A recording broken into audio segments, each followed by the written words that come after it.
আজ খিচুড়ি করব, তার জন্য এই যে সব রকমের সবজি, কাজু, কিশমিশ, আলু, কুমড়ো, রাঙা আলু, তারপরে গাজর সব মিলিয়ে একটু ভেজে নিয়েছি।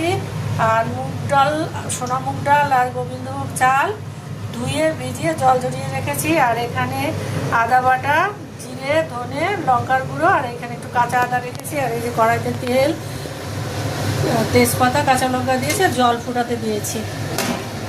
এবার রান্না বসাবো, একটু জিরে ফোড়ন দিয়ে রান্নাটা বসাবো।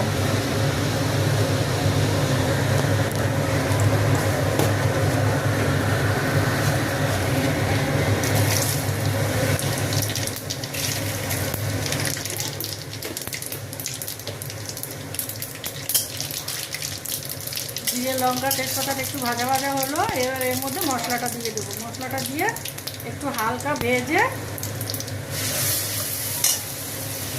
চালটা দিয়ে দেবো।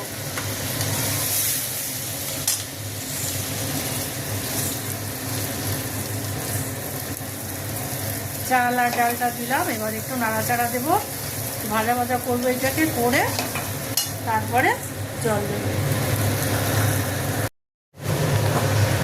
এখন চালটা ভাজা হয়ে গেছে, চাল আর ডালটা। এবার এর মধ্যে সবজিটা দিয়ে দেবো, ভাজা সবজিটা দিয়ে, আর এই যে একটু কাঁচা আদা রেখেছি, এই আদা বাটাটা দিয়ে দেবো। কাঁচা আদাটা দিলে লাস্টে একটু আদাটার একটু গন্ধ আসে, ভালো গন্ধ আসে, সেই জন্য আদাটা দিয়েছি। এইবার আমি এই দুটোকে একটু মিশিয়ে গরম জল ফুটছে ওর মধ্যে দিয়ে দেবো।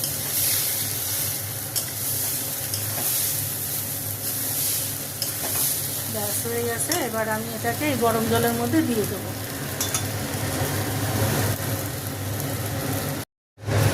এবার জল দিয়ে জলের মধ্যে চাল, ডাল আর সেই সবজিটা কষিয়েছিলাম সেটা দিয়ে দিলাম। এবার এটা পরিমাণ মতন জল দিয়ে এবার ফোটাবো। তারপরে খিচুড়িটা যখন হয়ে যাবে আবার দেখাবো। খিচুড়ি হয়ে গেছে।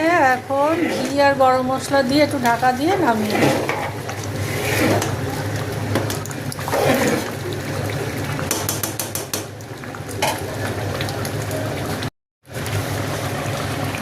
এখন ঘি আর গরম মশলা দেবো।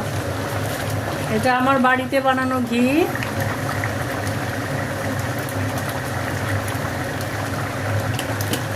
বাড়িতে তৈরি করা ঘি। আর এই যে একটু ভাজা জিরে আর গরম মশলা দিয়ে মিশিয়ে ঢাকা